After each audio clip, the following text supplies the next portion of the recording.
Hey everybody, today I'm here with the wonderful journalist and New York bon vivant, Melik Kaylan, who I've really been enjoying getting to know over the last year or two. Thank you. Melik writes for Forbes, he writes about culture and war zones and all sorts of stuff for the Wall Street Journal. I remember him from years ago. I used to edit at a magazine called Connoisseur, and he was an important feature writer for Connoisseur. That was many years, a few decades ago.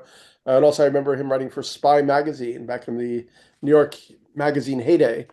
And I thought, Melik and I talk a lot about kind of like geopolitics, history. We have somewhat different views in some ways, but I'm actually always very happy to talk about these topics. He has a sort of a breadth and depth of knowledge.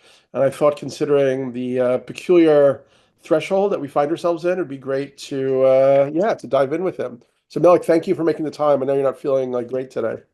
No, I'm feeling sort of a bit chesty and coffee and so on. I'm a little bit like you, really. Yeah. Yeah. So what's happening? Let's just start with the basics. That Trump obviously got elected again with a bit of a mandate. How are you feeling about that? How are you seeing that? Did you expect it? Was it surprising for you? Okay, so I take a particular view on that, which is that Trump is not just he's everybody thinks that he's an American phenomenon. And what I've been trying to encourage people to do is to think of Trump as an international phenomenon that is occurring in different countries worldwide. He's a kind of archetype, and he's a populist authoritarian, and each country that has one thinks that they're blessed or cursed by their own phenomenon. Trump is not the kind of popular authoritarian, populist authoritarian politician that Trump is not unique. Many countries have it. He has been wished on us with his own talking points and so on by a kind of global movement at the moment. So that's the first thing that I want people to think about is Americans tend to think that their own world is a completely insular world, that they're sort of unique in the world and Hmm? so far away from everybody. It can only happen here. It's not true. Trump is something that we see around the world a lot. Yeah, So that's my first thought on it. that totally makes sense. But why are we seeing it so much now? Why are we seem to be in this like rising tide of authoritarian populism everywhere? Well, of course, it begins earlier. I mean, he was elected before. I saw it first when I was covering the election. I covered the Russosphere a lot over the years. And I was doing a cover story for Newsweek, actually, back in 2012, when Newsweek was Newsweek, in which there was an election in a place called, in Georgia, in the Caucasus, in Tbilisi. And there was a pro-American president who'd been very popular, who'd resisted the Russians. And then there was a populist authoritarian who came in, and all the talking points that he used to win that election against the pro-American, I saw again in 2016, halfway across the world in Trump's first election. And so I was absolutely astounded because here was a tiny little country in the Caucasus, and all the same talking points were repeated in an American election that helped another oligarch win. Uh, and they were things like, if you don't vote for me, there will be civil war. If you don't vote for me, there will be, world war. Um, foreigners are overrunning the country and so on. And I was astounded. These were, at that point, very, very rare talking points. You didn't hear them hitherto in Western elections. Um, and all of a sudden, I heard them for the first time. And I figured it's a KGB kind of script, because why would they have it in a tiny Russosphere country like Georgia and then have it in America almost exactly? And I wrote a thing for Politico at the time. So that's my perspective on it is that there's a historical phenomenon and a global phenomenon that's equivalent to Trump. And Americans don't know about it, and they should. So that's Right. my first point. Right. Okay. But even okay. So I mean, always there's always going to be the possibility for strongman, authoritarian, rule. It always happens someplace. But still, it seems kind of like there must be underlying reasons why it's like you could always get a cold, but but sometimes your immune system is strong enough to ward it off. So somehow the immune system hasn't been strong enough anymore to ward it off. Well, good point. And I think these talking points are not plucked out of nowhere. They're responses to grievances that populations have. And the fact is that the incumbent political ideologies of Western countries have not addressed them. They've been too cowardly to address them. And so the first person who comes along to address them becomes very popular. And they are genuine issues. Like, for example, in the US, nobody voted for completely changing the population, the ethnic population of the US. It just happened. And it was accepted as a kind of weather phenomenon, climate phenomenon. And if you tried to put some kind of a prevention on it, you were racist, fascist, this, that, and the other. And, if you attack people for trying to protect their nation state, every single day of the week you'll lose. And that's what's been happening in all these countries, because the populist authoritarians have taken that issue to heart, and they're using it, and people feel strongly about it. And when they do, in something that was considered perfectly normal, I don't know, 10, 15, 20 years ago, is now considered to be rabidly exclusionary and racist. And of course, it hands a victory over to the populist authoritarians because it's something that people care about. The population that exists already cares about it. Yeah. Well, I guess in the US, there was like, what was it, the Immigration Act in 65? But the idea was that we needed a lot more people here to build the industrial systems, and all the companies were growing and everything. I mean, I was really surprised when I looked at the numbers. I think even in 1970, the non-white population was like 11 or 12 or 13%. And then just over the next decades, it increased rapidly. So now I think it's like 44% or something. But I mean, I think the idea was, I mean, I guess Stephen Ratner was a advisor maybe for Obama and so on.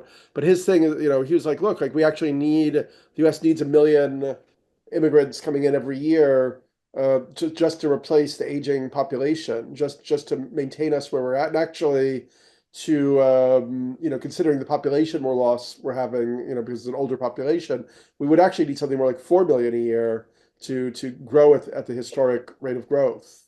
So maybe that's really where the sort of neoliberal kind of Democrats are at, is that yeah, actually, we may people may not like it, but this is actually necessary for the country to keep having a strong labor force and so on. Well, the country should be the one to decide how much they want it, at what degree of influx, how much they want to change the stable populations of cities and country as they exist, and also how strict you are about apportioning who to come in to the country in what numbers. Any country should be able to decide that. This country and now much of Western Europe, apparently, if you want to decide who comes into your country and who doesn't, you're racist and this, that, and the other. And of course, that alienates everybody and gives the bad guys a chance to win in elections. And once they win, they don't go away. So it's just not worth it. And the other argument, which I've heard, and I think it's a good one, is that it's great. The numbers of immigrants and the whole immigration principle is always justified in terms of the economy. And the argument against that is it's great for an economy, but it's not necessarily great for a country because you're building a country. you're not just building a system, an economic system, which after all, you're going to then globalize, and every single country is going to be like that. And ultimately, we're all maybe going to be better off having exploited all the poor people that come in. The working classes of each country are going to be very angry and excluded. Um, and ultimately, we're going to be global, individualized consumers with no sense of place or national identity. That's the long-term tendency of that argument. And it's very easy for populists to take advantage of it. Right. I mean, I hear that, but I guess also, like, for instance, on my corner in the East Village, there was a Catholic school which closed down a few years ago, and they turned it into a processing center for all these asylum seekers who've been coming in the last couple of years. And Mhm. so in winter, there were like lines around the block of all these like African guys and Right. Venezuelan guys. And finally, I was like, oh, where are a lot of these guys coming from? I learned that a lot of them are coming from Ivory Coast. Then I did some research, like what's going on in the Ivory Coast that's so bad that they're all coming here. And it turns out that the Ivory Coast is very exploited, by American companies like Nestle's and Hershey's. We grow like 50% of the world's chocolate in the Ivory Coast, and we pay the workers there because the companies, these corporations have made deals with the government. We pay them 78 cents a day to do this horrible backbreaking work. And meanwhile, as the chocolate farms have grown, the country is now largely deforested. It's like 80% deforestation. So these people can't survive in their home country, partially because of or maybe largely because of our extractive industries. So then, just for survival, they try to get here. The family like flies them to South America and they walk north. They try to get across the border. I mean, don't we then have some kind of maybe we actually do and also we're the country that more than any has created a huge amount of the warming that's happened through CO2 pollution and so on. That's actually really negatively impacting global South and making more and more areas of the world kind of unlivable. So, maybe we do have a bit more of a moral right to, not only allow these people to come in here, but actually to help them in some way. Well, I think then what happens there is you make that argument to the population and you try to solve the problem on the ground over there. It doesn't help anybody that they become depopulated, families break up, they go on long, dangerous treks around the world. And it's not just happening in America, it's happening in Europe. Um, and it's even happening in India, where a country that's accustomed to being the supplier of poor labor to the rest of the world suddenly is finding Africans coming in and doesn't take it very kindly. As is the same in Italy, another country that's been supplying immigrants to America and so on. They don't particularly like Africans coming in there because their attitude is, "Hey, we've just saved our own asses. What's going on here?" So the solution is not this, Yeah, at any rate. Maybe it is to look at each of those countries and help them. I mean, it's also a much deeper systemic historical issue. The rest of the world has become industrialized, or the industrialized world has become industrialized. Africa has not done that. It's had a population explosion. It doesn't. It's sort of asynchronous with the forces of development and so on, and therefore it has its own problems. In the meantime, modern medicine is helping the population to propagate and to multiply. And so, what's going to happen with all those people? So it's much bigger impersonal forces than just Western exploitation of the continent. But sure, it needs to be addressed. I don't think this is a solution for anybody. yeah. This mass immigration to industrialized countries. Okay, well, let's talk about a few other topics. Yeah, once again, I always appreciate that you and I have slightly different perspectives. I think it's healthy.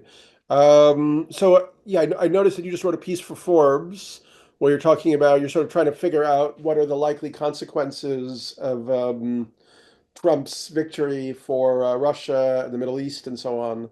Do you want to talk a little bit about what your perspective Well, is? yeah, before we get into that, let's think a little bit about the domestic, a little bit more about the domestic future of a Trump administration.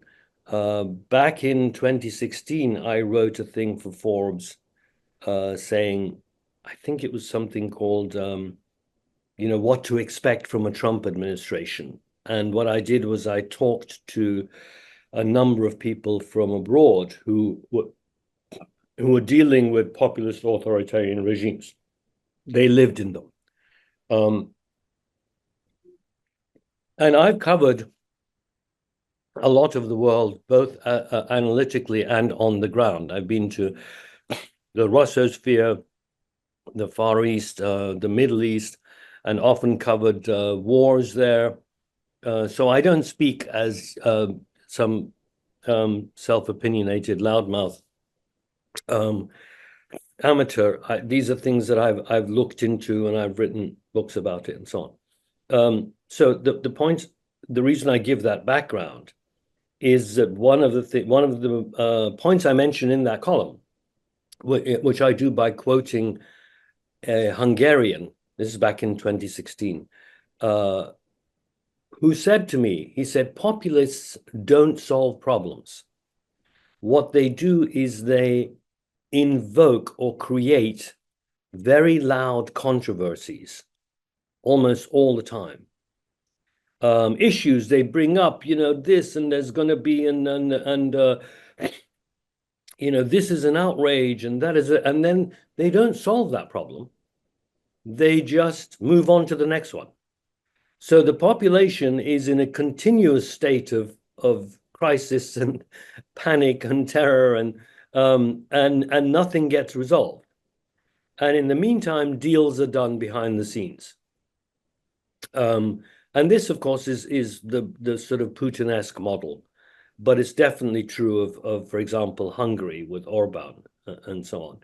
Where you're about to be overwhelmed by, foreigners coming into the country, and then, boom, you forget and you move on to the next thing, which is NATO is trying to take over our country, and well, you're a part of the EU. What are you talking about?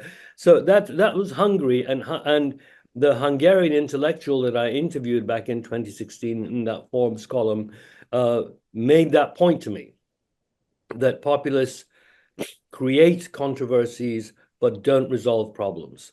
And it's one controversy a week, basically, very loud.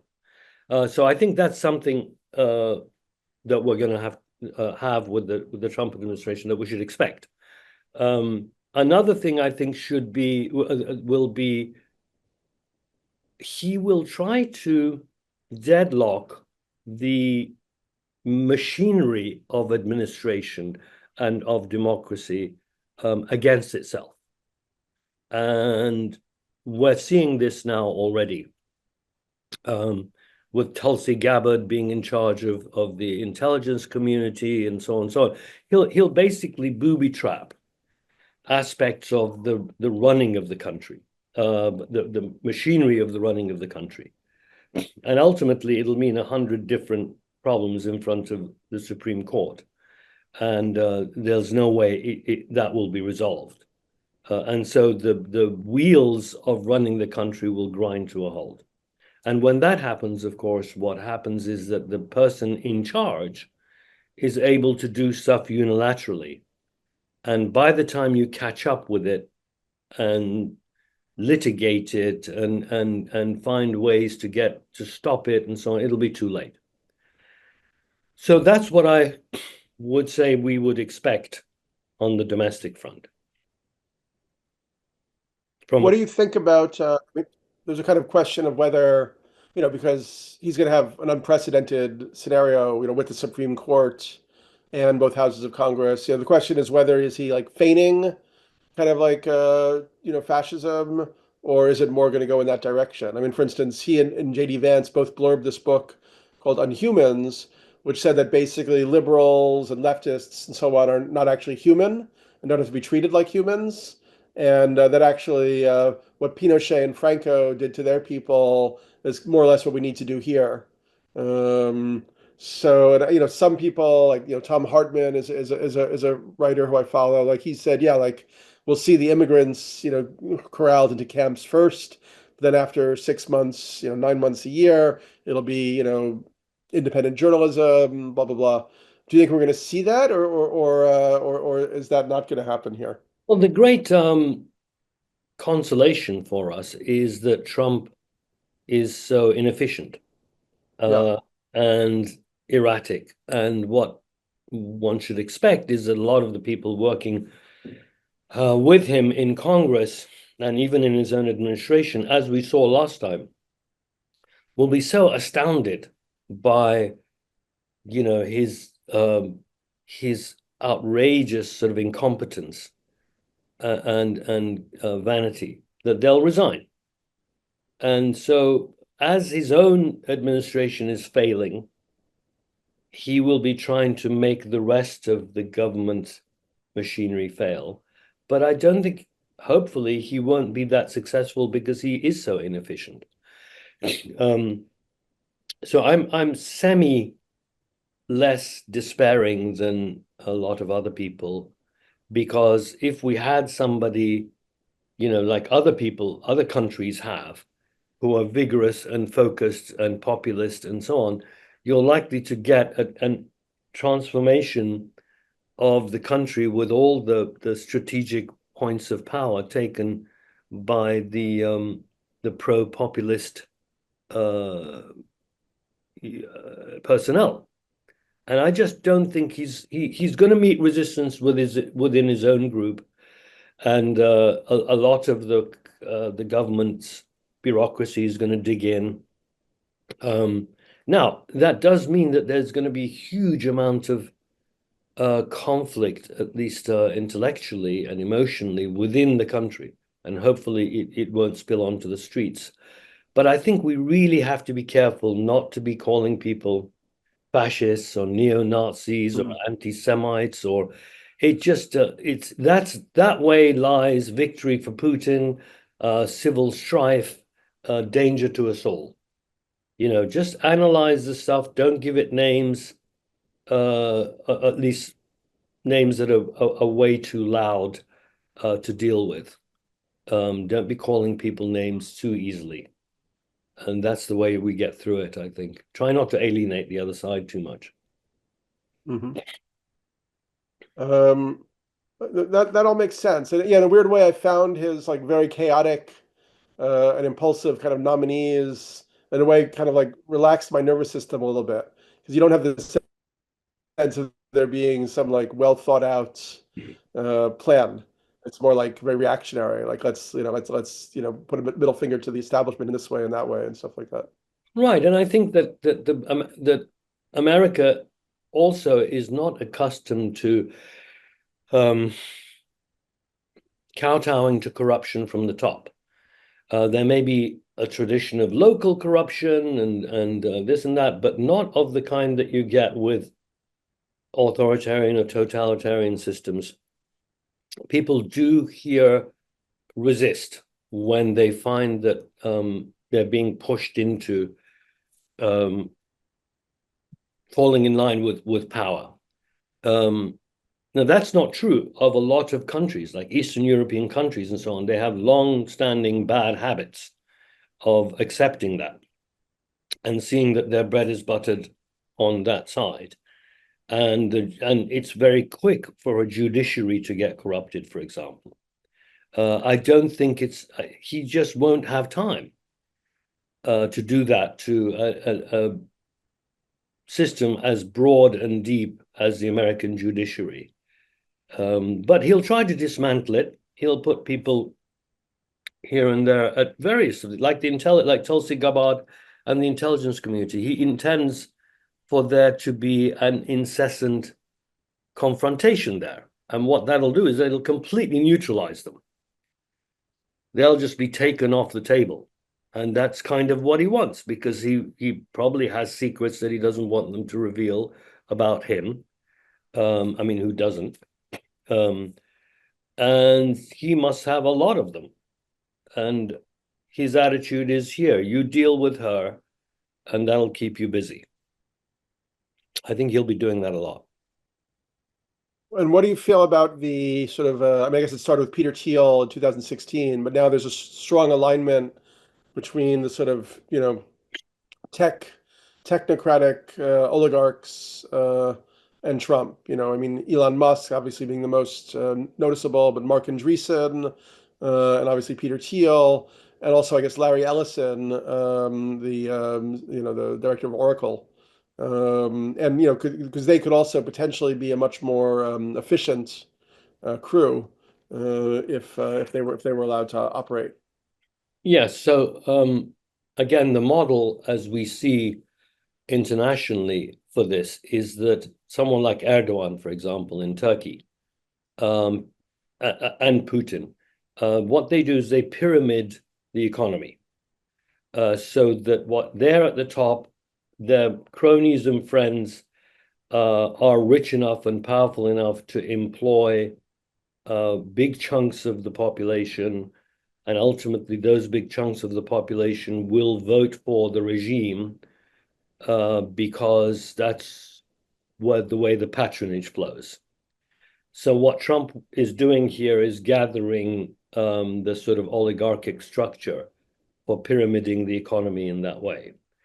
The problem is that A, he'll have fights with those people fairly quickly. Or at least the problem for him is they'll fall out with each other. And also the American economy is too big and too varied to pyramid that effectively that quickly. Even if the entire tech bro world decides to collaborate with Trump and with each other, it's just not gonna um, unilateralize the American economy. So they'll get a lot of resistance. It's too varied, Mhm. um, and it won't work out the way it does in a lot of other countries. Whether it's Tbilisi, Georgia, whether it's Turkey, or Hungary, in those places the economies are limited enough or unilinear enough that you can do that. You can't in the US.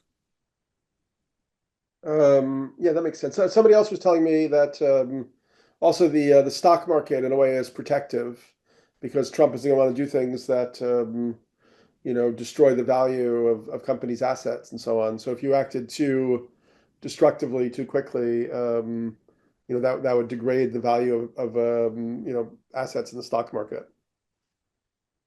No, I think that's right. But the what a lot of people, I mean, the way the model works is that a lot of people will discover that investors will prefer to go along with the oligarchic bloc and with the guy in charge of it, just because regulations and non-interference and so on. In the value of something will be enhanced if it's on Trump's side.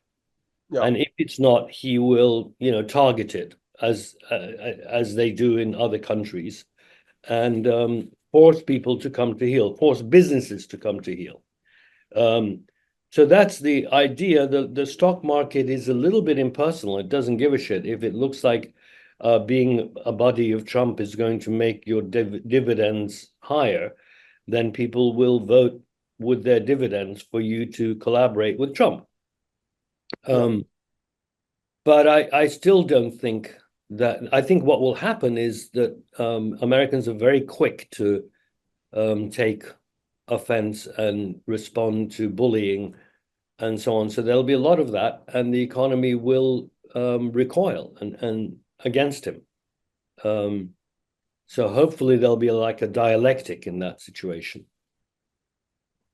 What do you think the election revealed around the Democratic Party? I mean, I've been I guess most persuaded by kind of like more kind of like a leftish analysis, like David Sirota and Bernie Sanders, that basically argue that the Democrats made a huge mistake, sort of abandoning the working class and never fighting for like a raised minimum wage or universal health care, things that basically 70% of the population wanted, Mm. and would have easily been like home runs.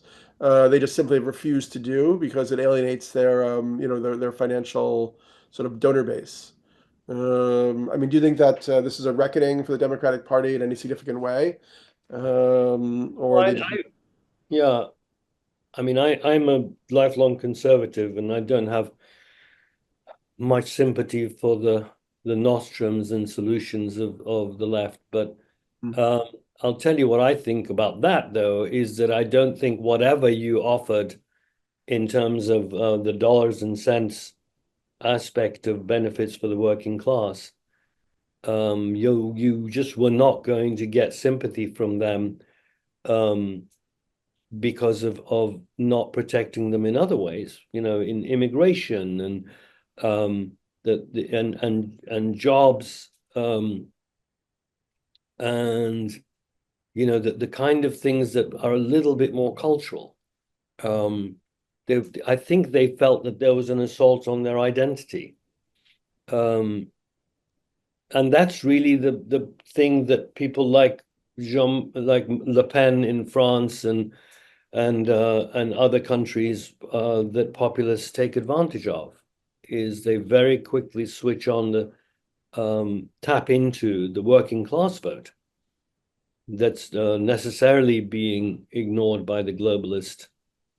And the working class vote is not just a matter of economics; it's a cultural thing too. So I don't know that it would have worked, to Mm. guarantee their economic base. Um, so let's talk about Russia and Ukraine if you're ready for it. Okay. Uh, yeah. Um, So my understanding is that you've been, fairly strong supporter of Ukraine.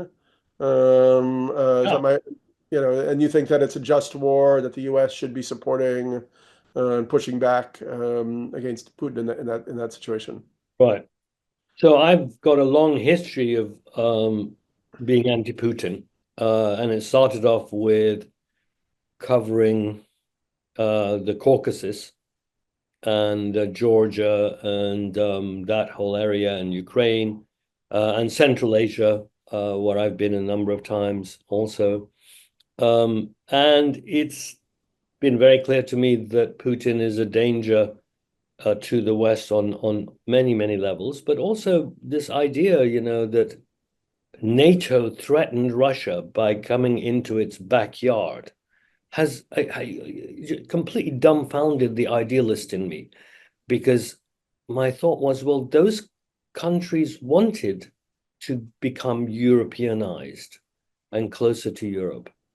And Russia said, no, you can't. Now, isn't that a continuum of our great struggle with Moscow? And don't we owe these people who desperately want to join the West some kind of responsibility, because we took their side and freed them from the Soviets and so on? So it always astounded me when people said, oh, we shouldn't have encouraged on the Russosphere, as if the Russians have some kind of a eternal right to the countries in their near abroad.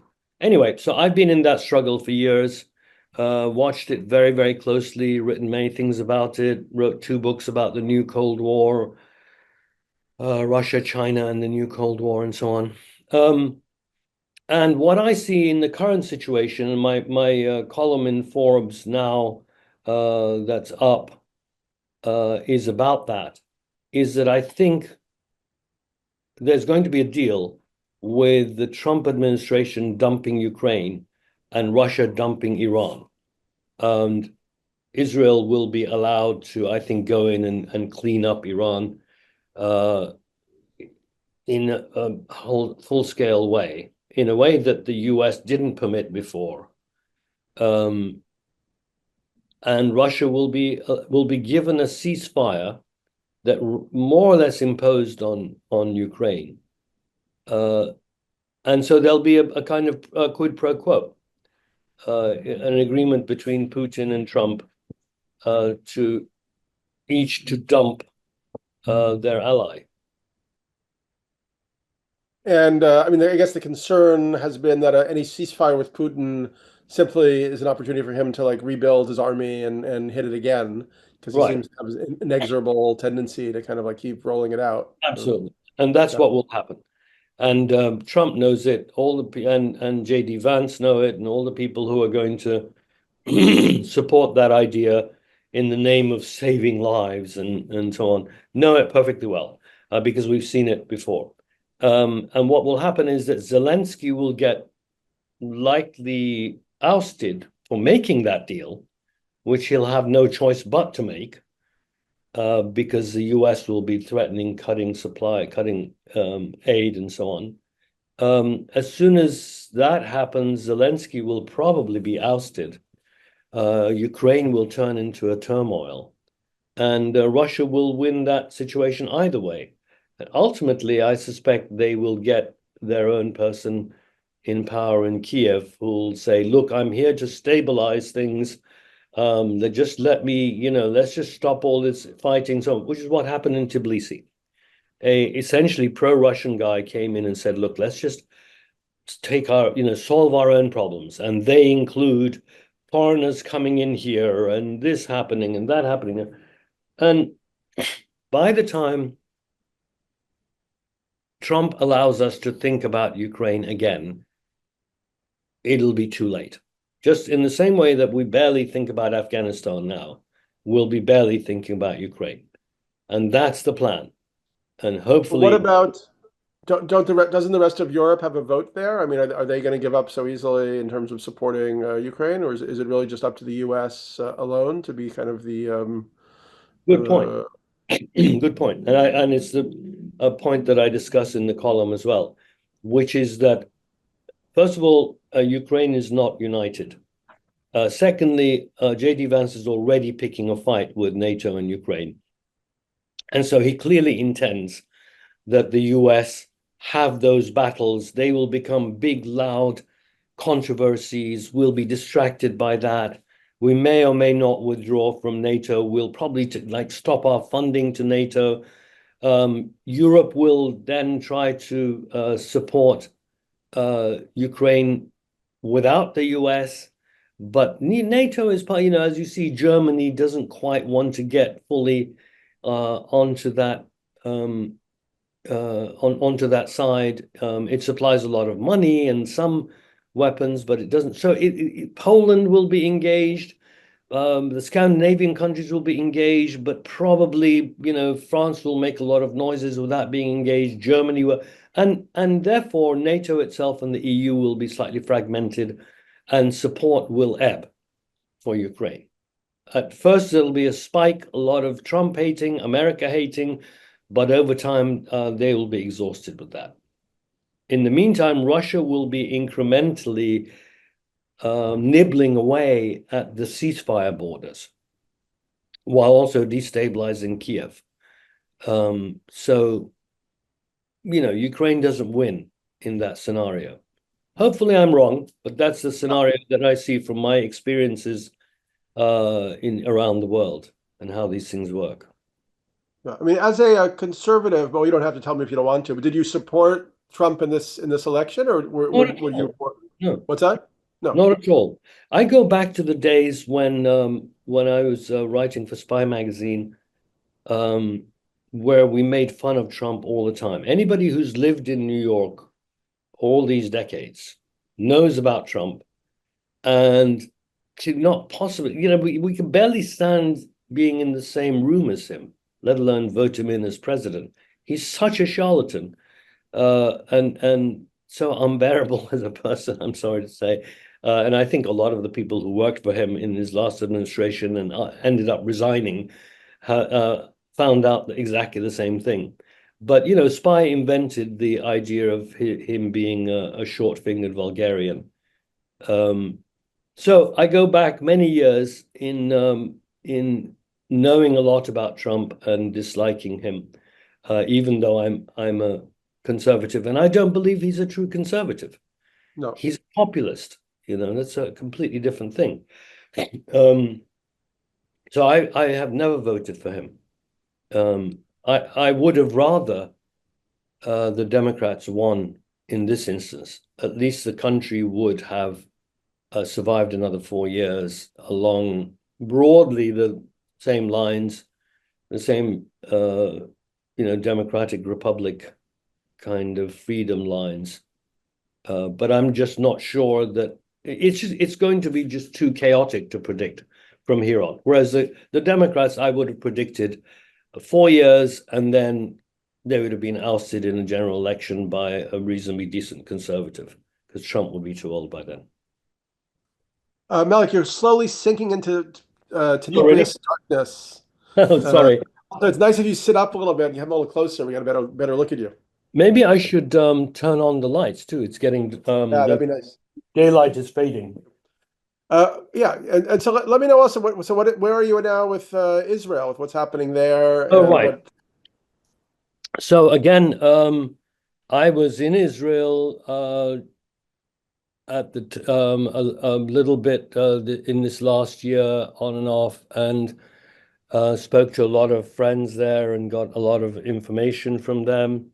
I think what Netanyahu needs to do and has been doing is continuing a war that he presents as an existential struggle, which actually he's creating into an existential struggle by taking on more and more and more borders. And the next one is going to be Iran. And he will, with US backing, but because Trump doesn't want to put boots on the ground and has defined his identity by being sort of non-Obama, he won't agree to military forces boots on the ground in that area, but he will give full support to Israel bombing Iran and taking out the nuclear installations and ports and this, that, and the other. And that, I think, is the exchange with the Ukraine thing that's going to happen.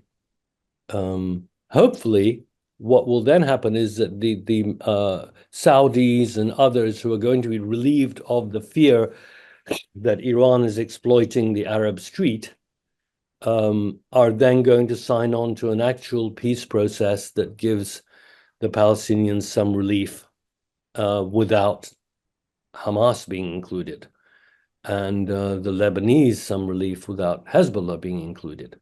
Hopefully, that's the long-term plan and will actually be beneficial. Cool, thank you. Yeah, Okay. what else has been on your mind? I know you wrote a book about Russia and China and the new Cold War. How do you see relationships Yeah, in China playing out?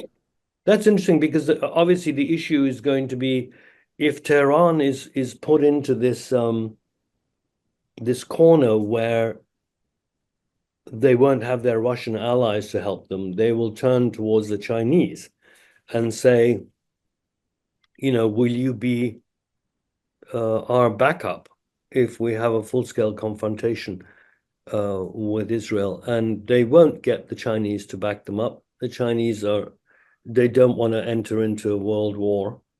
But I think it then comes up the question of whether they'll be able to replace the regime in Iran, whether Israel's actions will lead to an overthrow of the IRGC and the mullahs, and finally they'll get some sort of freedom and democracy. And that I don't think will happen, because I think the Russians don't want that.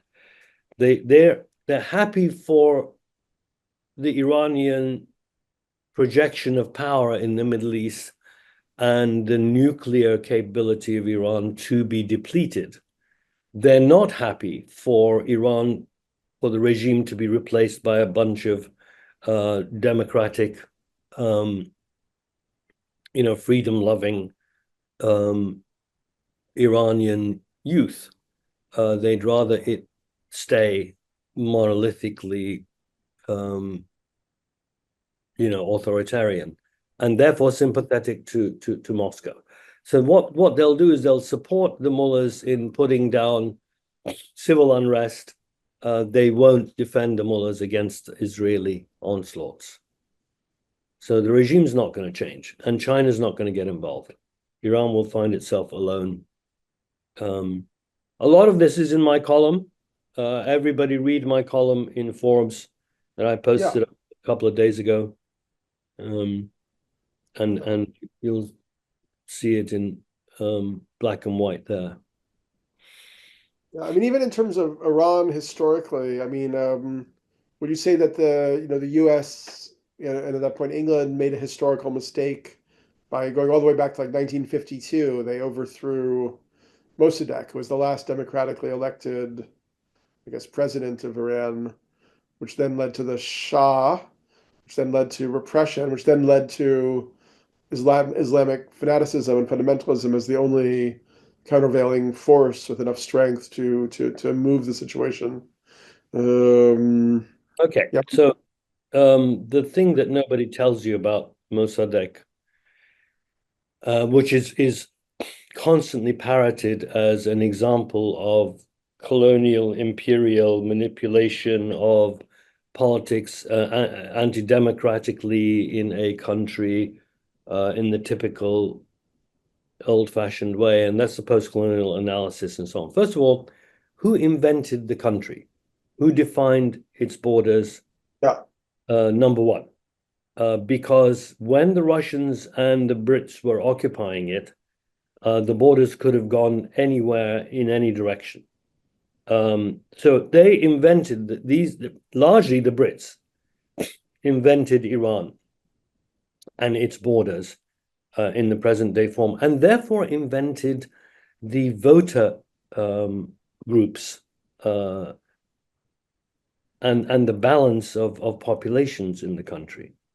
That's number one. Number two, nobody offered Iran what the actual populations were concerned about at the time, including Mossadegh. There was a whole lot of nationalist noise, and Iran for Iranians and that. But who are you talking about? The top third of the country is Azerbaijani and Turkic speaking. The bottom, chunk of the country is Kurdish and Kurdish speaking. Another chunk is where a lot of the oil things is Arabic speaking. So arbitrarily, you've created this country, and then this guy gets voted in without any of those groups being offered anything to do with their own particular concerns or identity. This guy called Mossadegh gets in. And so what I'm trying to say is that he himself was a construct. He himself was an invention who by the intellectual elites who wanted to say, yes, this is Iran, and now we have our own, this, and those elites had absolutely no connection to the poor of the country or the rural communities or the tribes. So yeah, okay, you had a kind of colonial intervention, but a colonial intervention into something that itself was a mythical construct, yeah, a falsehood. So makes sense. I wouldn't be so, black and white about the whole Mossadegh thing. Yeah. Okay. Well, listen. So I get a sense, so you think, we're sort of heading into a period of, increasing turbulence. Yet I don't think the sense that you don't think the USA is about to suddenly flip over into a kind of like totalitarian thing, that it's No, more of a yeah, confused kind of a situation. thank God Trump is just way too old and incompetent, Yeah. hopefully. Fingers crossed.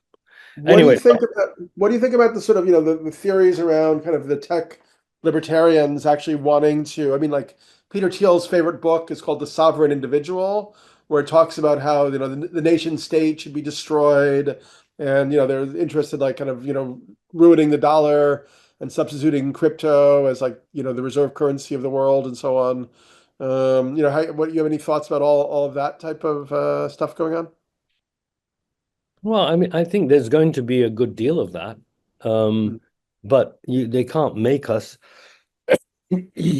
um, invest in crypto. And the minute they try to do that, they're going to have a popular backlash on their hands. So that's the kind of thing I think that will keep the Trump administration's, their machinations in check. is that the Americans will just not go there in the direction that they want in large numbers. There'll be, the media will be manipulated hugely, I guess, by both sides, Yeah. so that it'll be presented as a vote against the MSM or something, or the Dems, if you buy crypto or some such, But I don't think people are going to go for it.